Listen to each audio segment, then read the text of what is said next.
that John was missing a shoe, which he said had the potential of being from a vehicle strike.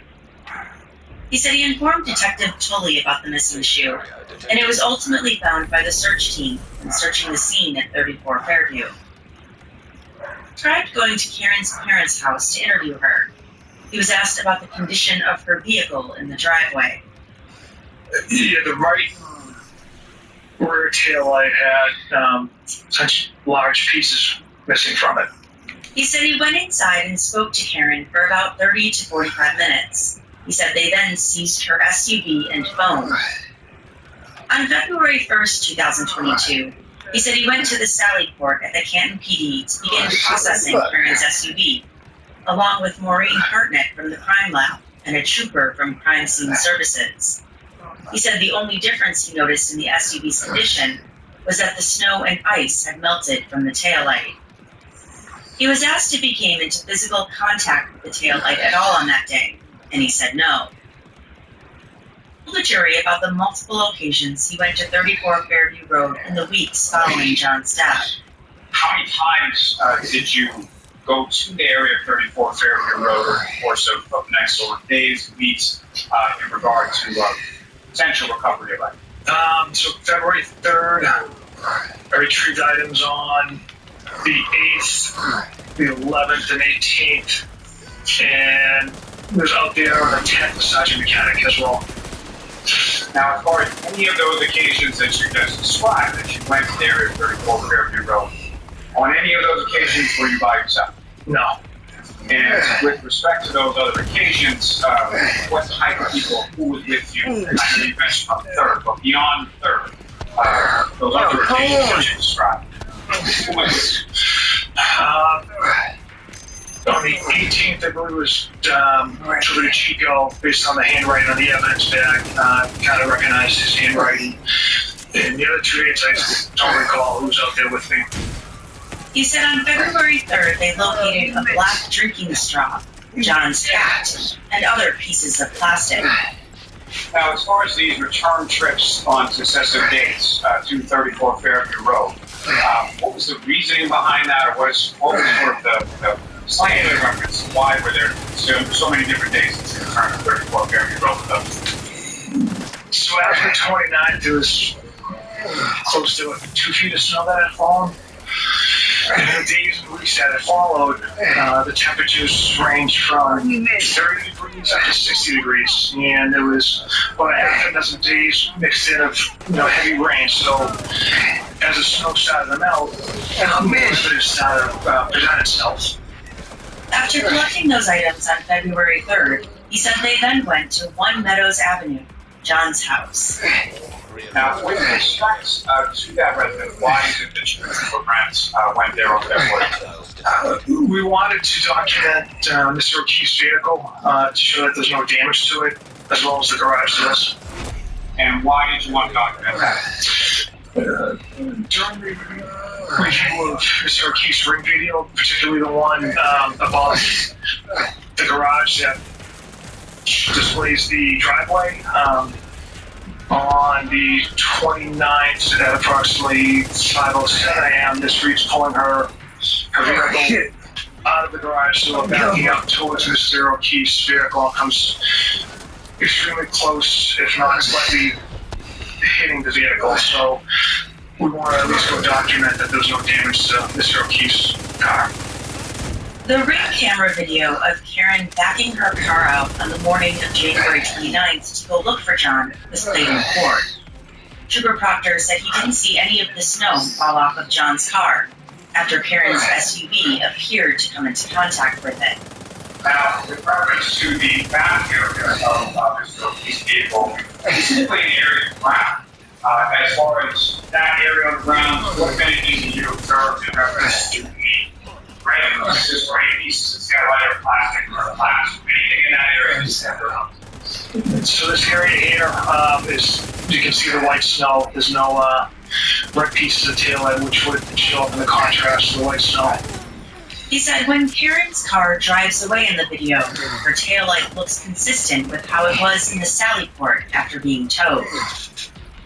A photo of John's vehicle was displayed. Trooper Proctor pointed out that there was no damage to the bumper. Peter Lally then went back to questioning him about the items he collected when he returned to 34 Fairview.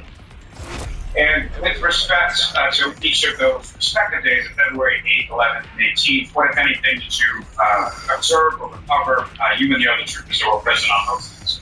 Yeah, just further evidence that was originally buried under the snow because of the warm temperature and the rain and the snow melting kind of revealed itself. More pieces of plastic, clear and red. He said all items were recovered on the left side in front of the house, between the flagpole and the fire hydrant. He opened evidence bags labeled by day what was collected, each bag containing multiple pieces of plastic. Trooper Proctor testified that 2 search warrants were obtained for the ring camera footage from John's home. He told the court that some of the footage was missing. The ring camera above Mr. O'Keefe's garage is pretty sensitive, so it does not have Miss Reed arriving back at Mr. O'Keefe's house around 12:34 a.m. Approximately was when she should have arrived. The only video, there's a gap from approximately 11:45 p.m. on the 28th to about 5:07 a.m. on the 29th when Miss Reed's backing out. It never has her pulling into the garage.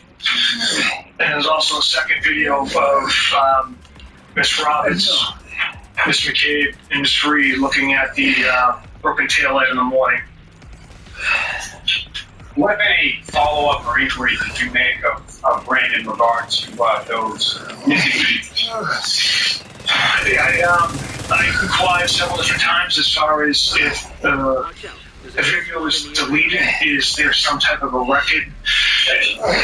That was his inquiry. The next question, all around that. Upon your further inquiry of Brandon, ever able to obtain any video from those specific sections where you anticipated video? No. Prosecutor Lally gave him a copy of a text message thread labeled Proctor and Friends. He agreed that over the course of the investigation, iCloud data was obtained from this person's cell phone. He identified the participants in the message thread as close friends he had known from as far back as junior high. Son of a bitch! Proctor read the text messages out loud in court. Heard on January 29, 2022, after 10 p.m., Trooper Proctor testified that he was at home at the time. One of his friends asks him what the name of the BPD cop was. Trooper Proctor responds, and they go back and forth a bit about who John was. And there's a message there sent at 10:56 p.m., is that correct? Yes. Where's that from? A friend who was in Tennessee. And what does he say in that text? I'm sure the owner of the house will receive some shit. And you responded at 10:56 as well as 10:57, is that correct? Correct. And what is it that you respond? My first response was nope. Homeowner is a Boston cop too. And what, if anything, were you saying, or what was the purpose of that text in regards to the home? I was just letting him know that essentially Mr. O'Keefe is a Boston cop and the homeowner was a Boston cop as well. The conversation continues with Trooper Proctor telling his friends she waffled him and said John's body was banged up. He tells them she hit him with her car. When the friend from Tennessee says, "Okay, that's fucked up," Proctor responds, "Intentional or not." He tells them they arrived at the house together, got into an argument, she was driving, and left. I'm going the wrong fucking way. The texts continue. Yeah, 2 fucking minutes. On the page from yourself, January 29, 2022 at 11:04 p.m. 2 fucking minutes. Yes. And can you read that response to the jury? Yeah, but there'll be some serious charges brought on the girl. You gotta get some more time on What this did you mean by motherfucker. that? Throughout the course of the day, we had compelling evidence that Miss Reed struck Mr. O'Keefe with her vehicle. And you have 2 responses from friends, the same friends, responding to that page 2537, is that correct? That's correct. What are those responses? Keep your voice up loud, please. Trooper Proctor, jurors can't hear you. Yes, Your Honor.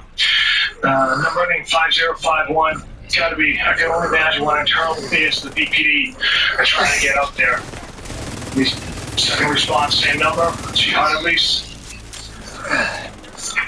And turn your attention to the next page, 2538. If you could just read the series of responses for yourself, right? Yes, sir. Oh, sir. Yeah, so these came from a, from all accounts, he didn't do anything wrong. She's a whack job. CUNT. Objection. So don't spell it. You have to, so these are your words, Trooper Proctor? Yes, Your Honor. Go ahead and say them. Cunt. Yeah, she's a babe. Weird Fall River accent, though. So, no ass. And sir, what is it that you were referring to there? Why was this? These were, from all accounts, he's doing anything wrong. He's talking about the homeowner, Mr. Albert. I had mentioned the compelling evidence against Mr. at this point indicated that Mr. Albert had nothing to do with Mr. O'Keefe's death. The rest of the unprofessional and regrettable comments are something I'm not proud of, and I shouldn't have wrote in the private or any type of setting. On February 1st, 2022, one of his friends sent a photo to the group of Karen being escorted out of the state police barracks. The number ending in 4146, question, is that chick a smoke? Again, 4146, question mark. I respond, EH. I respond again, nut bag, as she would say. To respond with, she's got a leaky knot, leaks poo. And what, if anything, is that in reference? Again, to Ms. Reed's some medical conditions there. Again, unprofessional comments I should not have made. That I'm not proud of. Trooper Proctor told the court that the text messages had zero impact on the facts, evidence, and integrity of the investigation. Text messages between Trooper Proctor and his sister Courtney were then shown to the court. On January 29, 2022, Trooper Proctor texted her, "Just found a frozen to death on a front lawn in Canton this morning. Actually just interviewed Jen McCabe, said she knows you." Courtney responded, "Cut the shit." She then went on to say how she knows Jen and who Jen is friends with and related to. They continued. "The Canton thing is a homicide?" Courtney asked. He told her not to say a word to anyone, but at the very least, it's suspicious. A little later, he wrote, "Julie and Chris were at the bar with the victim and his girlfriend. Gotta interview them." February 1st, 2022, he texted Courtney again, "What's up?" She responded, "Nothing. I just saw Julie, and she said when this is all over, she wants to get you a thank you gift." And I respond, "Get Elizabeth one." Elizabeth's my wife. And my sister responds, "Because I guess her and Chris were friends with John, and she's so proud of you for leading this." And then she writes, "Elizabeth, question mark?" I respond with, "She's been stuck with the kids for the last 10 nights. My sister responded, "Yeah, but she knew what life is like married to a cop." And sir, as far as the gift that's mentioned, as far as Louis Albert, is that anything that you have received at any point in time? I never received a gift. I never asked for a gift. My wife never received a gift. She never asked for a gift.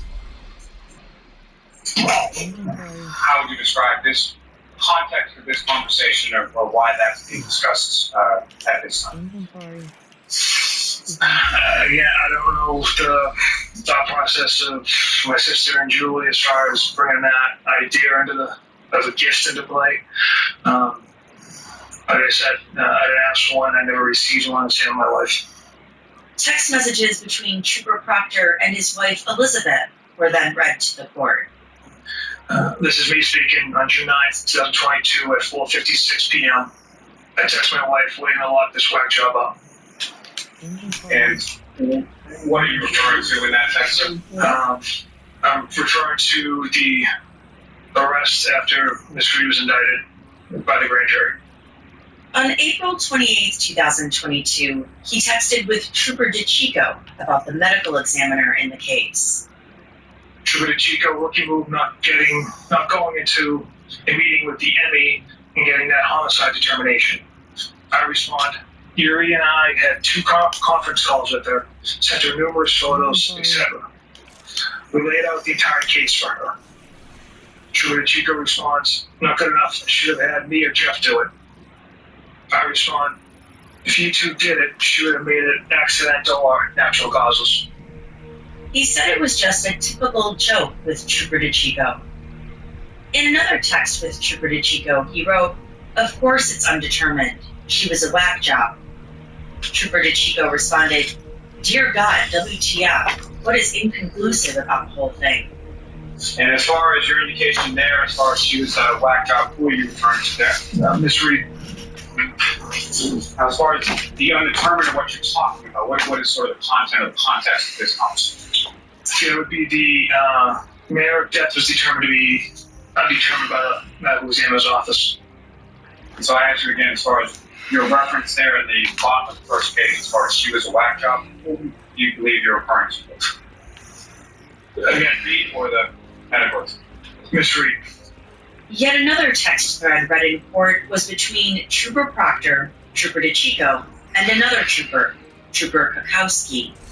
If you could read what you wrote on June 9, 2022, around that time. Do you like women who shit themselves? The answer, what is it that you're referring to there? Again, a regrettable comment made about Miss Reed's medical condition. More texts between multiple officers, including Trooper Chris Moore, Trooper Kakowski, Lieutenant John Fanning, Trooper DeChico, and Yuri Buchanan were read. On August 17, 2022, at 9:32 p.m., Trooper DeChico sent a photo of Karen's attorney, David Yannetti, to the group. At 9:44 p.m., Trooper Proctor wrote to the group chat, Funny, I'm going through his retarded client's phone. No dude so far. I hate that man, I truly am. Now, with reference to the investigation at this point, when you're talking about this client phone, who are you referring to? Miss Reed. And with regards to phone, now, can you describe sort of what's going on during this time period of August 17th, 2008, with regards to Miss Reed's phone? So after obtaining a search warrant for Miss Reed's phone, we weren't able to extract any data from it until August of 2023. Troopers in my office knew I was going through the phone that evening. I was most interested in location data, text messages, Google searches. That was the update I gave the troopers in the office. It was a distasteful joke. I should have gave a proper update instead of that.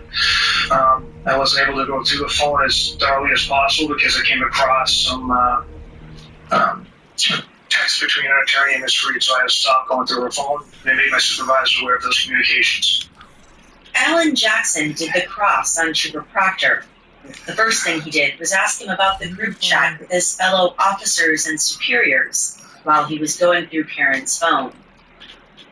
Jackson asked him about his response when Trooper DeChico sent him the photo of Karen's attorney, David Yannetti. I hate that man. I truly hate that man. Actually, your response was, I'm going through his retarded client's phone right now, correct? Yes, after the picture, sir, yes. Who's the retarded client? I was referring to Miss Reed, again, unprofessional language. I'm asking who you were referring to. Miss Reed. You got an explanation. Who was it you were referring to? As retarded. Miss Reed. Karen Reed, the woman sitting to my left. Yes, sir. Subject of your investigation as a professional, correct? Yes, sir. As an unbiased, objective investigator, the person that you were investigating, you referred to your bosses as retarded. Correct? Again, poor language on my part. Poor language is one way to put it. Completely offensive is another way to put it, right? Objection. I'm going to sustain that, Mr. Jackson. After you referred to my client as retarded, then you decided to make a comment about Mr. Yannetti, her lawyer, correct? Correct. And what did you say about Mr. Unetti again? I hate that man. I truly hate that man. I hate that man. I truly hate him. Mhm. Correct? Correct. You didn't say I dislike him, disagree with him. You said I hate him. Correct? Correct, sir. That's a visceral response to someone who's just doing a job. Correct? Objection. Sustained. You can ask it differently. Sure. Let me ask it this way. Were you upset or annoyed or pissed off if Karen Reed had gotten representation, legal representation, to represent her? No, not at all. That's her right. Well, let me ask you this. In August of 2022, you said you absolutely hate it, correct? No, if he was absolutely. I didn't use absolutely, sir. You used truly, correct? Truly, yes. How do you feel about it now? See right there. I should have cheered for him now. I'll let it stand. Jackson asked him about looking through Karen's phone. What did you tell your colleagues that you were looking for as you sat at almost 10 p.m. at night on a Wednesday night, August 17th, 2022, looking through Karen Reed's phone? I didn't tell them I was looking through anything. They knew I was going through Miss Reed's phone. I provided a inappropriate joke as an update. They knew I was going through location data, text messages, Google searches. But like I mentioned earlier, pissed up. You said to a Proctor, none of that really professional sounding stuff ended up in your comments to your bosses. Again, it was a poor joke. Jackson pointed out that Sergeant Buchanan, Trooper Proctor's direct chain of command, liked his message.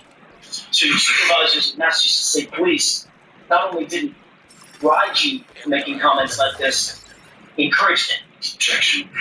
Sustained. As for the text thread with his friends from junior high, Trooper Proctor agreed with Jackson that he never believed those texts would become public. In this text exchange at 10:56 p.m., your buddy Bird writes, "I'm sure the owners of the house will receive some shit." Correct? Correct. How did you take that to mean? Did you take that to mean that he could get in trouble?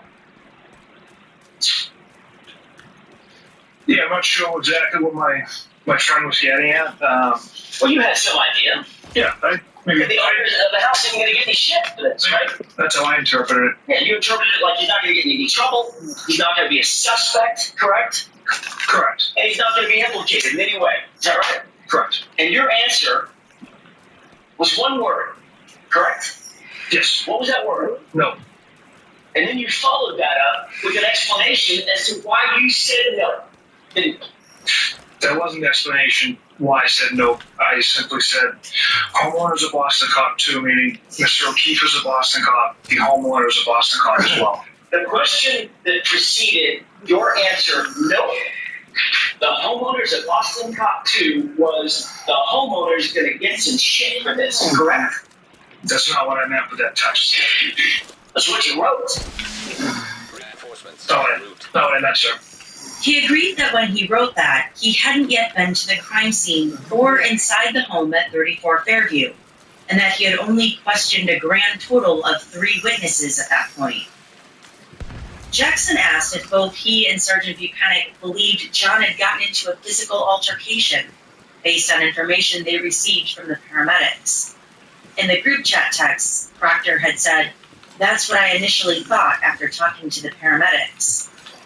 Proctor testified that initially they weren't sure what they had and were trying to figure out how those injuries had occurred. You were aware, initially, that John O'Keefe had suffered a 2-inch laceration to the back of his head, correct? Yes. That resulted in a skull fracture, correct? Correct. He had a laceration over his right eye, a small laceration just under the eyebrow, correct? Yes. He had a laceration on his nose, is that right? Correct.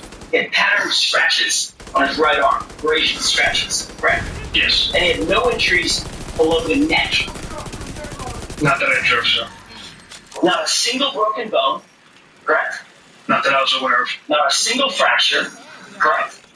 Not that I was aware of. Not a single bruise below the neck, right? Not that I observed. Looks a lot like a physical altercation, doesn't it? Objection. Sustained. Jackson showed him a text message he received on February 24th, 2022, less than a month after John's death, from Julie Albert, which was friendly in nature. That was less than a month after Mr. O'Keefe's death, is that right? Correct. And less than a month after you've been assigned to the investigation in which Julie Albert was a witness, correct? Correct. And her husband, Chris Albert, was a witness, correct? Correct. And her son, you knew, Colin, was involved as well, correct? Yes. Another text from 10 days prior to John's death showed Trooper Proctor asking his sister if Julie Albert would be interested in watching his child. Asked about when he interviewed Julie and Chris Albert on February 10th, 2022, and if he recalled them ever mentioning that their son Colin was at 34 Fairview on the night of January 28th into 29th. He said they did not. Shortly after he left the interview, Julie called him on his personal cell phone, and then he called her back. He agreed that he never memorialized that call in his report. Later that night, his sister texted him and said Julie had been so nervous for their interview. He responded, "Ha ha ha ha, why?" And, "It was fine, just a quick convo." He was asked why it was that Colin Albert's name didn't appear in a single police report until July 2023. He responded that Colin had left the home before anyone from the waterfall had ever gotten there. Jackson pointed out that he never corroborated that. Proctor was then asked about deleted calls and text messages on Jennifer McCabe's phone, and he said he wasn't aware of that. Do you believe it might be important to find out whether or not that phone appeared to have been manipulated or altered in some way before it was turned over? Would that be something that you would normally do? That'd be important. That you didn't do with Jim McCabe's phone? I didn't personally handle that, no. Did you ever seize Nicole Albert's Bro, phone? man, who the fuck got? Who the fuck behind me? Brian Albert's phone. No. Colin Fuck Albert's. he at? No. Chris Albert's. No. Julie Albert's. Fuck where No. he at? Were you concerned that if you seized any or all of their phones, especially Colin, Julie, and Chris, that there might be some indicators that you knew them on those phones? No, that thought never crossed my mind. Earlier, Proctor had said that he knew of, but didn't have relationships with Julie, Chris, or their son, Colin Albert. Jackson pointed to a fourth Albert Proctor was familiar with, Kevin Albert. Proctor agreed. Jackson then brought out text messages between Proctor and Kevin Albert from July 2022, in which they went out drinking together. Kevin Albert ended up leaving his badge in Trooper Proctor's cruiser and couldn't find his gun the following morning. Despite the texts, Trooper Proctor said he didn't recall either of them being intoxicated. He agreed he was responsible for seizing Karen's car, and that he originally said he seized it later than he actually did. You signed numerous affidavits under oath, claiming that you did not seize Miss Reed's vehicle until 5:30 p.m. on January 29, 2022, right? Correct. At the time that you seized Miss Reed's vehicle, you were unaware that there was alarm.com surveillance footage of the area from which the car was seized, correct? Correct. The fact of the matter is, that was false. The car was not seized at 5:30, was it? 4:16 p.m. Right. An hour and change, an hour and 18 minutes, an hour and 20 minutes earlier. Is that right? Yes. He said it was just a typo, and that in the subsequent reports, he had just copied and pasted that time. It was a typo. So you got 4 wrong, you got 1 wrong, and you got the 6 wrong. And those turned into 5 and 3 and 0. Right? They were typos, sir. Jackson asked him about surveillance video from the Sally Port garage that wasn't initially turned over. You testified that you had obtained and reviewed the Sally Port garage video so long ago that you literally couldn't even remember what was on it, right? Correct. You did know, however, that if you had video at the Sally Port, it would clearly show that Miss Reed's vehicle arrived 5:30, 5:31. Right? You knew that, correct? Yes, from the driveway camera.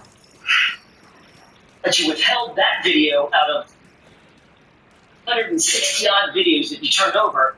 You withheld that one and never mentioned it until February of 2024. Correct? Objection. Is that true? I'm not aware of that, withholding that. On April 24th, 2024, you turned over another video from the interior of the Sally Port. And that, remarkably enough, was a grainy video, right? Yes. And that video was missing the precise time that that vehicle was delivered to the Sally Port. Correct. Objection. Was it? No, allow it. I don't recall. It's missing 42 minutes at the beginning, and it jumps from 5:08 p.m. to 5:50 p.m. Correct? Objection. Sustained. Have you reviewed the video? Yes. Did you see that the timestamp jumps from 5:08 to 5:50? Objection. Sustained. You reviewed the video, the grainy video, correct? Yes. And that's from a camera perspective that would show, or that does show, the right rear area of the SUV after it's pulled in, correct? Yes. You note that the time jumps from 5:08 to about 5:50 at the beginning of the video. Yeah, it's a jumping video. So that was about 42 minutes, correct? Approximately, yes. He was asked about the inverted video that the prosecution played. The second video from the interior of the Sally Port is inverted, correct? Yes. You're now aware of that. I am. Did you recover that video? I did not. Who did? I believe Detective Lieutenant Tully received that from the Canton Police Chief. Proctor said he then reviewed the video after receiving it. As for the ring videos from John's house, he said he retrieved those. You took possession of Mr. O'Keefe's cell phone, physically, correct? Yes. You had access to Mr. O'Keefe's ring account in that cell phone, is that right? Correct. You indicated that you reviewed several of the videos on his ring app on his cell phone, is that right? Yes. So you obviously had not only possession of his cell phone, you had possession of his login account information to get into the app on his cell phone, is that right? I don't believe the password we had is email account associated with the ring. Which means somebody or another can get access to ring videos and watch those ring videos on his app on the phone. Yes. Which means you have full access to the app. You could keep videos, you could save for later, you could delete videos, you could do anything you wanted to within that app, correct? Yes, those are the capabilities within that app. Trooper Proctor, did you delete any of the ring videos ever from John O'Keefe's phone? Absolutely not. Damn. Did you delete a video of Miss Reed arriving to One Meadows at approximately 12:41 a.m. on January 29th, Man, never little 2022? Absolutely not. You will agree, Trooper Proctor, that the video of Miss Reed returning Come home on. from 34th Fairview at approximately 12:41 a.m. is not there. Correct. Jackson pointed out that Trooper DeChico also reviewed the videos and took notes on a sticky pad. You got me. Trooper Proctor, do you have these notes in mind, specifically the uppermost note? The 0041? Correct. Yes. You reviewed this previously before you wrote it, correct? Yes. And you note that at 0041, which is a time relative to what DeChico was looking at on the ring video, he indicated taillights from driveway, parentheses, I think she arrived home, in parentheses, correct? Correct. 0041 is what? What's that in reference to? Just after midnight. It's approximate time where Miss Reed will be returning from Fairview Road. It's military time, 12:41 a.m., correct? Yes. You wrote a report on November, I earlier said November, it's actually June 1, 2022, memorializing the times that were of note to you in that ring footage, correct? Yes. He agreed there is no mention in his report of Karen arriving back at John's house at 12:41 a.m. And that's notwithstanding the fact that in Chico's report, in his handwritten notes, he makes note of an event at 12:41 a.m. indicating, I think she arrived home, correct? Correct. So, sometime between when Trooper Chico wrote his notes and when you wrote your report, that video footage vanished. There's also no date on Trooper DeChico's notes. We have many dates from ring video, so I don't know if he's referencing a different date. Well, you're aware that the video footage from 12:41 a.m. on, correct? Yes, it's something I've tried to find through ring for months, as well as the video when Miss Roberts, Miss McCabe, Miss Reed arrived back at John's and they're looking at the broken tail. Like that video's gone as well. So, at some point, while this footage was in Massachusetts State Police custody and being reviewed by Trooper DeChico, that video was suspended. Objection. The objection was sustained.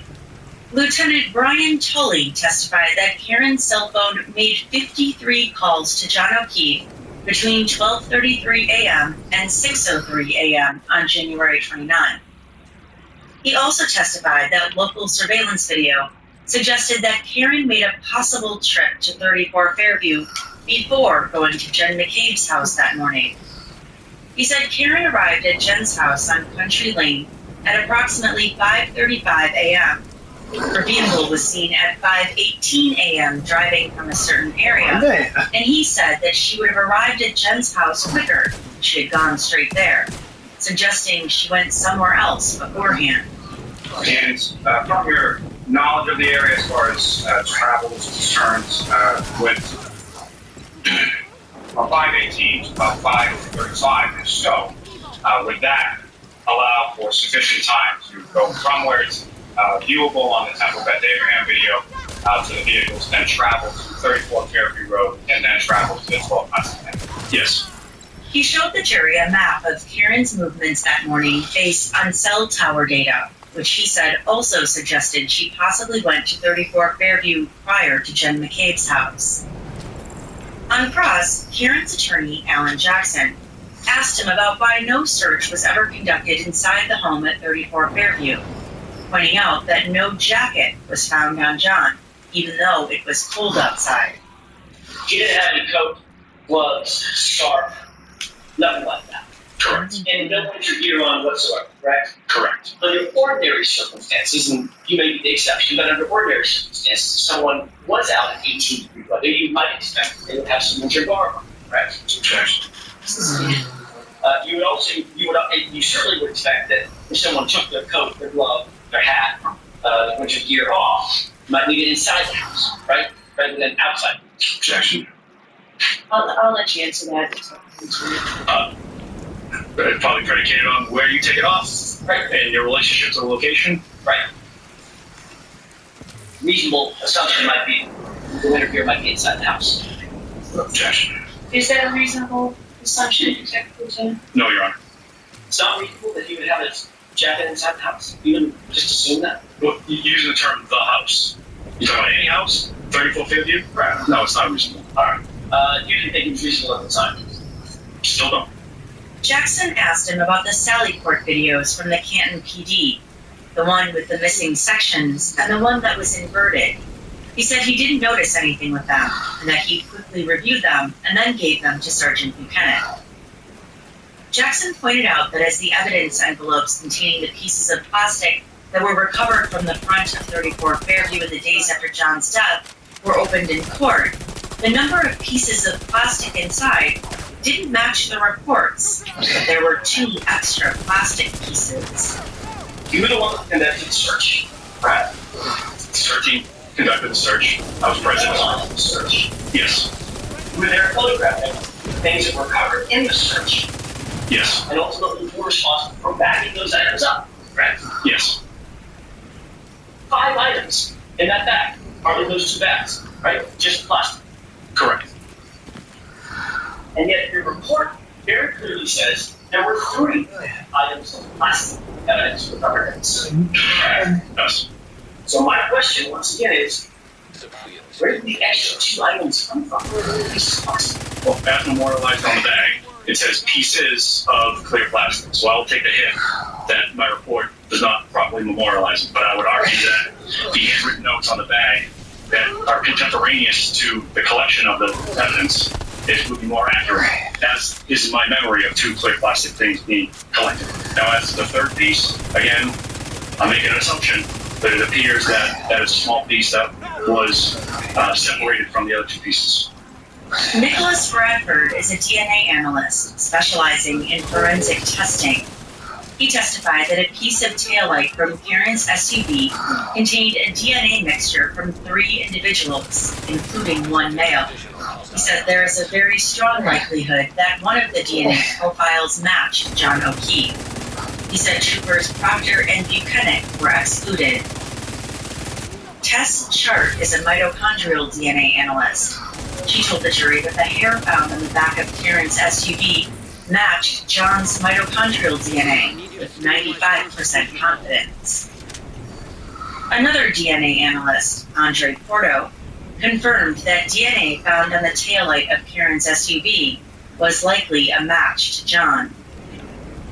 No cross-examinations were conducted on the analysts. If you're a custodial supervisor at a local high school, you know that cleanliness is key, and that the best place to get cleaning supplies is from Grainger. Grainger helps you stay fully stocked on the products you trust, from paper towels and disinfectants to floor scrubbers. Plus, you can rely on Grainger for easy reordering, so you never run out of what you need. Call 1-800-GRAINGER, click Grainger.com, or just stop by. Grainger, for the ones who get it done. What if your drive was fueled with more? More protection, more performance. Shell V-Power Nitro Plus Premium Gasoline removes up to 100% of performance-robbing deposits to rejuvenate your engine's performance, fueling every drive with a fuel like no other. Shell V-Power Nitro Plus Premium Gasoline. More performance with every drive. Compared to lower octane fuels, see gasoline direct injection engine fuel injectors. Actual effects and benefits may vary according to vehicle type, driving conditions, and driving style. Back to school season means new schedules, supplies, and carpool rides. It's a lot. Ollie helps you prioritize your wellness in the chaos of getting the kids back to class. How about a daily multi to support your immune system? There's one for mom and dad. Need something to help you keep your cool when nothing goes as planned? Grab Goodbye Stress. Looking for digestive and immune system support? Probiotic Mango does both. And when it feels impossible to shut it all down, Ollie Sleep helps you get the rest you deserve. Choose the #1 gummy supplement brand this school year. Shop Ollie.com or retailers nationwide. These statements have not been evaluated by the Food and Drug Administration. This product is not intended to diagnose, treat, cure, or prevent any disease. If you're shopping while working, eating, or even listening to this podcast, then you know and love the thrill of a deal. But are you getting the deal and cash back? Rakuten shoppers do. They get the brands they love, savings, and cash back. And you can get it too. Start getting cash back at your favorite stores like Target, Sephora, and even Expedia. Stack sales on top of cash back and feel what it's like to know you're maximizing the savings. It's easy to use, and you get your cash back sent to you through PayPal or check. The idea is simple. Stores pay Rakuten for sending them shoppers, and Rakuten shares the money with you as cash back. Download the free Rakuten app or go to Rakuten.com to start saving today. It's the most rewarding way to shop. That's Rakuten, Rakuten.com. Jessica Hyde is a digital forensics expert who testified about the How Long to Die in the Cold search on Jen McCabe's phone. She said the 2:27 a.m. timestamp isn't necessarily the time of that search, but rather the time the tab was opened. She said another search was made at that time for a local sports site. She then talked about the search at 6:23 a.m. This search here, this is really interesting. So at 6:22:49 a.m., we have an entry in Cache DB that is specifically, if we dig into this URL, this is an Apple suggested term. So when you use a browser and you start to type a search you've never typed before, the browser tries to help you and say, are you searching for this? So as the user began to type the phrase in the immediate search after, which is how long TI to die in CKLZ, this particular suggestion came up, indicating, likeliness that the search term being typed had not previously been searched. And so as far as first towards the top there, I know we'll get a little more to this in a moment, but as far as that, we get to 2740 in the morning for timestamp associated with search. Why would that timestamp be associated with the search later on in the morning? Because that table isn't showing the time of that search, it's showing the state of the database. So it's saying that the last time that tab was touched, moved to the background or foreground, was 2:27 a.m. The website, as you search more websites in the tab, that gets updated. So the current state that this is showing is that the tab was moved to the background or opened or some action for the tab at 2:27 a.m. when the Hawkmock Sports, I got it right, Hawkmock Sports website was visited. And then once the Hawkmock Sports website was visited, that tab was in continual use. There are other searches and activities that happen. We don't see that happens eventually. This search gets made at 6:23 a.m. This search at 6:24 a.m. That winds up being the last search in the tab. And because it's the last search in the tab, that's what the final update is and the final status. On cross, she reiterated that the timestamp of 2:27 a.m. doesn't tell her anything about when the search was actually made. Your analysis of the phone does not allow that the user of that phone performed that Google search at or before 2:27 a.m. There is no indication of a Google search at or before 2:27 a.m. Again, getting to whether you can rule that out there, that's really the crux of my question. Can you rule out that the user of that phone conducted that search at or before 2:27 a.m. on January 29th? There is a very unlikely possibility based on the fact that there is no evidence that the search occurred before that time. That's just like saying that the user searched for pandas at 2:27 a.m. Could you rule that out? I can't rule out something that doesn't exist. Ian Whiffen is another digital forensics expert. He works at Celebrite, which is forensic software used to gain access to people's devices. He, too, testified that Jen McCabe's Google search for how long to die in the cold did not necessarily occur at 2:27 a.m. So the 2:27:40 timestamp was correct insofar as that is the time that is shown within the database. It was indeed a deleted record, but the interesting thing was why the timestamp said 2:27:40. And I did some testing on this and discovered the reason why 2:27:40 was actually listed in the database, even though that's not the time, in my opinion, that the search was conducted. What is your opinion as to when the search was conducted? There's plenty of other evidence on that extraction that shows what activity was occurring at 2:27:40 seconds, and there's plenty of evidence later on in the day that shows that that particular search was conducted at 6:23, I believe 51 seconds, and then a similar search at 6:24 and 18 seconds, I believe.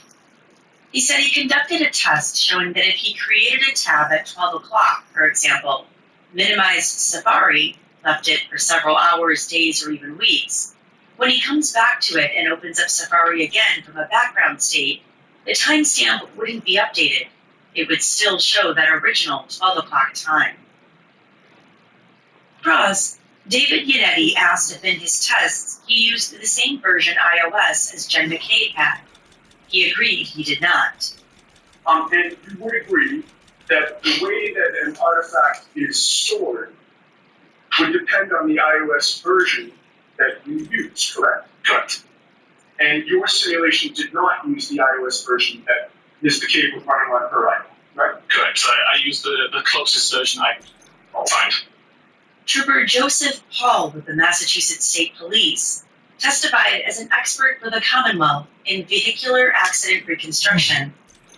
He displayed a diagram for the jury of the location of John's body, as well as the items that were subsequently found at the scene. One of John's shoes was found approximately 9 feet away southeast from where John's body was found. The glass pieces were found about a foot away next to him.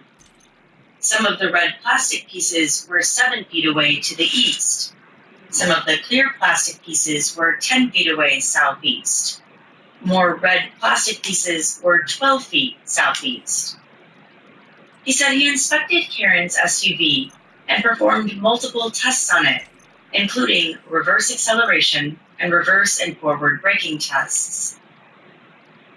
On crash reconstruction data, he told the jury that when Karen struck John with her vehicle, she was reversing her SUV at approximately 24.2 miles per hour over a distance of 62.5 feet. As far as the injuries that were informed by the medical examiner, Mr. O'Keefe, that's the same. Yes. What, if any, relationship those injuries have in relation to a pedestrian collision? They are consistent with a pedestrian collision. And how so?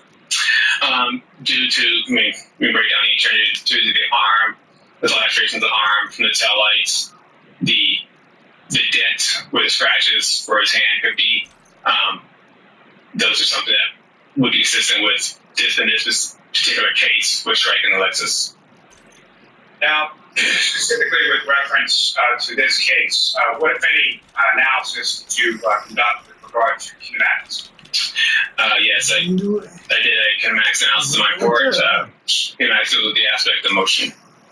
And sorry, if you could expand upon that a little bit and explain to the jury sort of what kinematics analysis is. So kinematics analysis is, like I said, still the aspects of motion. Pedestrian crashes get kind of labeled in certain types of how they interact. So in this particular case, I kind of label it as a forward projection crash with a side swipe. And what I mean by forward projection means that when a pedestrian gets struck by a vehicle, well, basically the principal impact forces are above the pedestrian center of gravity, as in this case where you get the higher back of the vehicle. When you get struck by something like that, it projects you forward in the direction of the vehicle. And in this situation where you get more struck through the side of the vehicle with along the taillight area, that it projected him to forward and to the left due to the more of a side swipe manner. Now, with respect to you mentioned the height of the vehicle, as far as the shape of the back of the vehicle, what, if any, relationship does that have as far as labeling this as a forward projection / side swipe? Yeah, due to being pretty flat, it's not the front of the vehicle where you have the hood and the pedestrian staying above the hood. It's the back of the vehicle. It's pretty flat and it's pretty higher up. He explained how John would have been hit by the vehicle. Now, with respect, you also made aware through you reviewed the medical examiner's report that there was injuries to the back, so his head. And based on your training experience and experience, questions, what, if any, significance did that have in relation to your opinion as to how to keep interact? So when you look at the damage, he would have interacted with that left side of the vehicle. And when he got struck by the vehicle on the left side, it would have caused his vehicle to rotate kind of counterclockwise. And then when that rotation, he could turn into his back, and his back could have struck the ground. I know that the scene that there was asphalt curbing, which could have somewhere he could have struck his head in there, or somewhere along the pavement would have caused damage. Most forward projection crashes have damage on both sides of the body. Why? Due to them get projected forward, so they get hit from behind, they'll get damage to the back, and then when they get projected forward, they get damage to the front. So, in this case, he got projected and got spun counterclockwise due to where he got impacted the vehicle. He said Karen's vehicle was equipped with 360 view cameras. As the vehicle travels, what, if anything, in addition, is depicted on that particular portion of the screen as far as the 360 over? It shows a sensor, and also that sensor shows up in the area where the object that it is closer to. And the sensor that you're talking about, how is that depicted on the screen? It's a little red, blip, or a little bar that would show up on the camera itself. And is that something that appears as you approach an object from either in front or behind or something else? Correct. As you approach the object, the bar will, blink and will go get faster as you get closer to the object. Now, with respect to the system overall, in addition to the visual cues picked it up on the screen, what if any auditory cues are also part of the system? It will beep at you, and it will, as you get closer to the object, it will beep faster as you get closer to it. And as far as getting closer to an object, the beeping that you're talking about an increase in speed or rapidity, is that correct? Correct. And how does it, what if anything does it do as far as the volume of the beeping? It gets would increase as it would get faster. So it gets faster and it gets louder as you get closer to an object, correct? Yeah. He said there were 2 triggering events recorded by the SUV's vehicle control system. The first triggering event was where the vehicle slowed down and made a 3-point turn or a U-turn. The second triggering event was where the vehicle moved forward slightly, then shifted into reverse and accelerated to 24.2 miles per hour. He said the accelerator pedal was pressed to 74.5%. The speed then dropped to 23.6 miles per hour within half a second, accompanied by a slight jostle of the steering wheel. He said this was consistent with the vehicle hitting a person. On cross, Alan Jackson asked him about his credentials. So do you have any, do you hold any degrees in the scientific discipline of mathematics? I do not. Do you hold any degrees in the scientific discipline of physics? I do not. Hold any degrees in the scientific discipline of biomechanics? No. How about in engineering? No. How about in kinematics? No. The highest degree that you do hold, sir? I have an associate's degree. In what? Administration of justice. Forget. In kinematics? I don't know where the fuck you was at. Any certificates Where the fuck they was at? in the specific This thing my spot, I got shit. Yes, it's covered in the basic crash investigation classes. Okay, so you took a class, correct? Multiple classes. There's the idea of what kinematics is, right? Correct. Jackson questioned the measurements he used to determine John's final resting place in his diagram. You gave just now in answer to Mr. Loudon's last couple of questions.